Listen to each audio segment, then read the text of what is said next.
Have you ever felt that pressure cooker effect when organizing events in your business? You know, that one that brings up emotions and doubts and big feelings.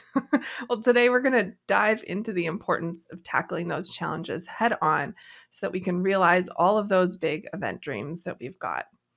Lately, I have been working with a new coach and a therapist at the same time.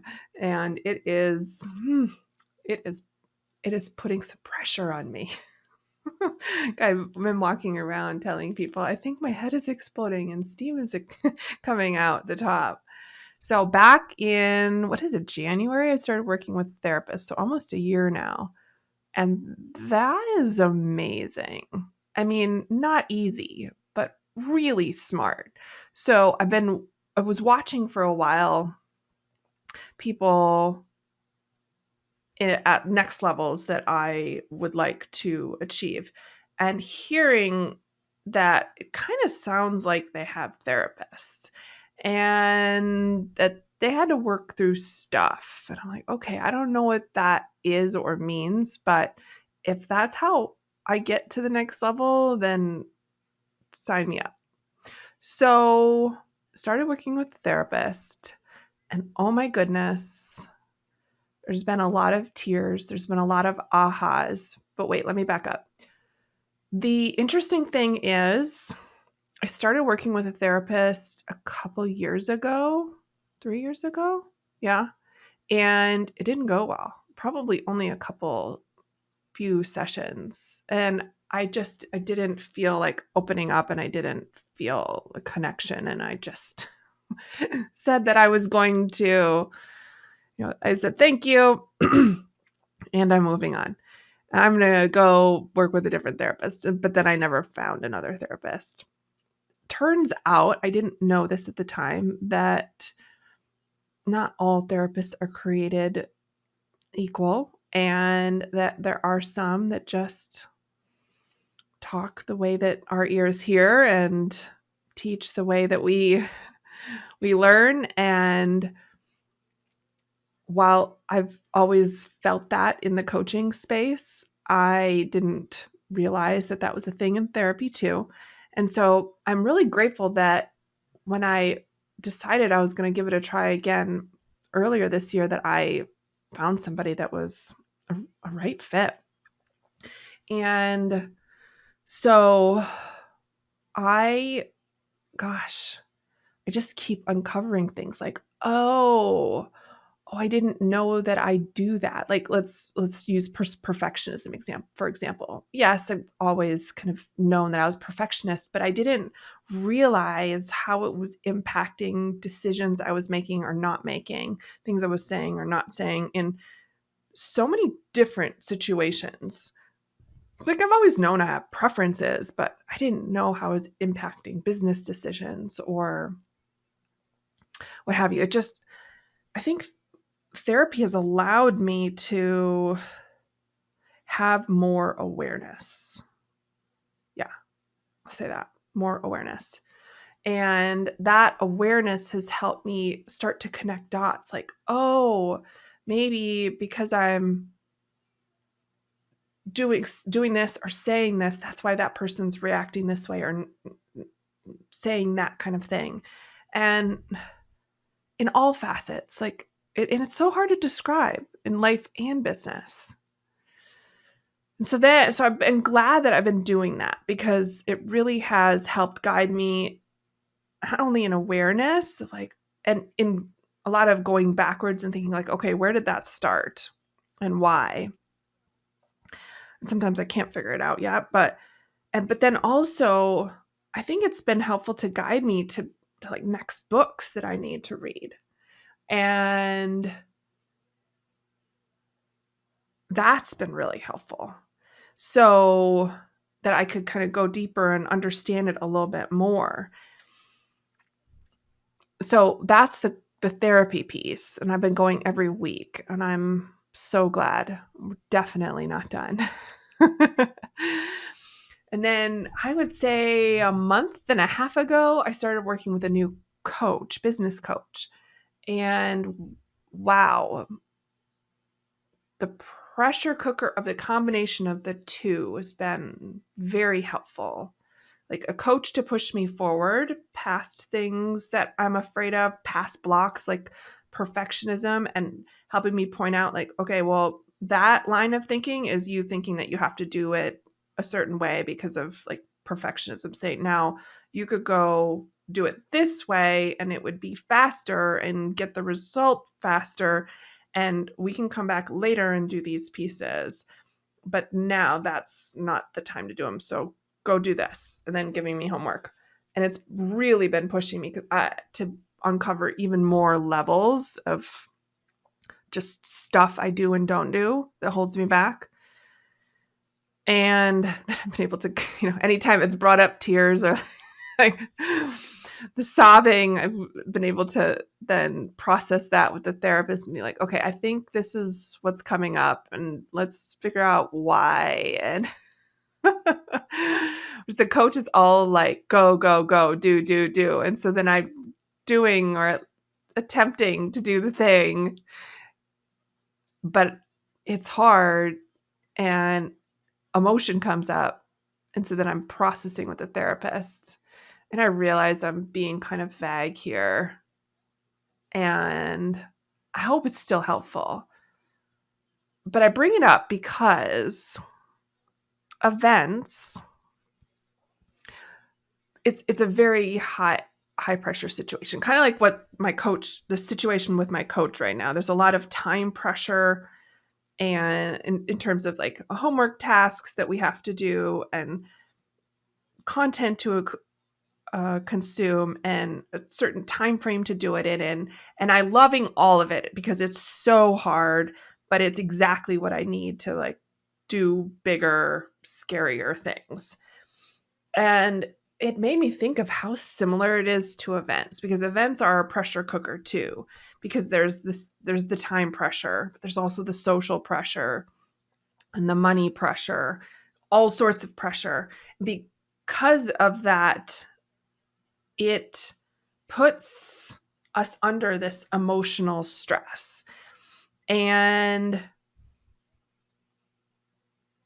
the thing is, when we're under that level of emotional stress, it can impact our decision making, our ability to be creative, the overall event.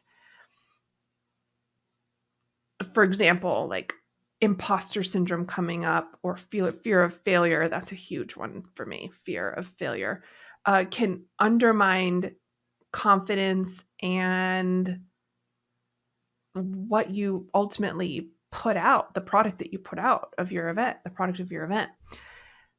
I've been in events where a client has not made an offer because of imposter syndrome and not feeling like they were good enough in that type of a high pressure situation to make an offer.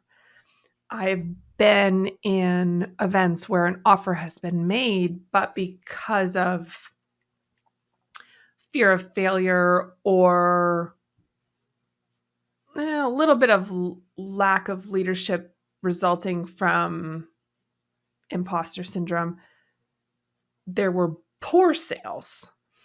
And so all of this emotional baggage stuff, I give you those examples because it's stuff that you don't want to bring into an event season. And so the reason why I told you that story about therapy and coaching that I'm doing right now is because if you have any sort of inkling that you're doing or not doing things right now that would impact whether or not you access your next level of event dreams, then I think that you could use this as your invitation or your slight nudge to think about, do you need therapy and or do you need a coach? And I had someone explain the difference between the two to me, and it was really helpful recently. So I'll share it with you. It says like therapy is more about reflection. It uncovers what's going on. And some even consider it to be a prerequisite to coaching, because someone who's done the work to figure out what baggage they've got and developed a lot of awareness, that type of a person makes such a more powerful coaching client, because they're really well, even better poised to be able to create what they want. And then a coach is like someone who helps you do something about it. Think like forward motion. So think kind of backward reflection with therapy, and coaching is more forward. And so, yeah, it's just, this is me, someone who really never, ever expected to find themselves in the self-help section of the Barnes and Noble, nor in a therapist's office or a therapist Zoom. That's how I do it, on Zoom, which is amazing. So time efficient.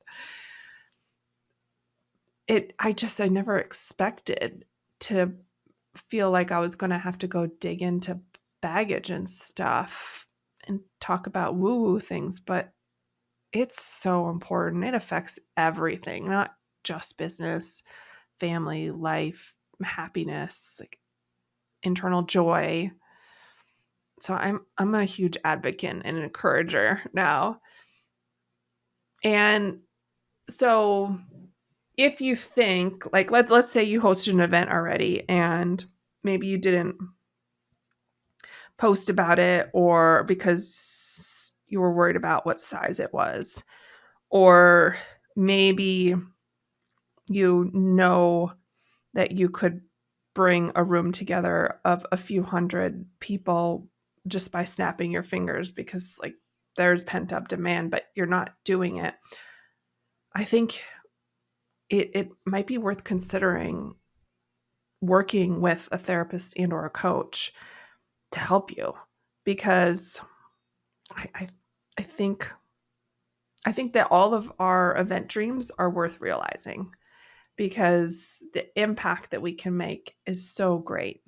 You know my feelings on this. I think events are the most powerful way to create transformations in our clients. And they also happen to be very powerful revenue generators. So I'm an advocate for them happening, but if they're not happening, or they're not at the scale yet that you would like, it might be worth uncovering if this like woo-woo side of things needs some attention, the work that only you can do. Unfortunately, this is not a task to outsource to a team member. Darn it. And so that's one thing. Another thing is, of course, self-care. And we've talked about this in past episodes, but I'll just like kind of talk about it briefly here too, is that because it's a pressure cooker, you're going to need all of those. You're going to need a full toolbox. Things like mindfulness and stress management, it's stuff that you need to have nailed. So workout routines, meditation, healthy eating. Lately, I have been on the hot and cold bandwagon, and I am totally loving it.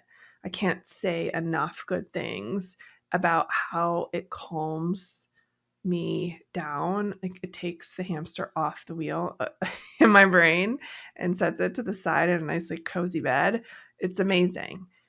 And so I encourage you that if you don't already have that toolbox like full, then start working on adding a tool at a time, because it's VIP.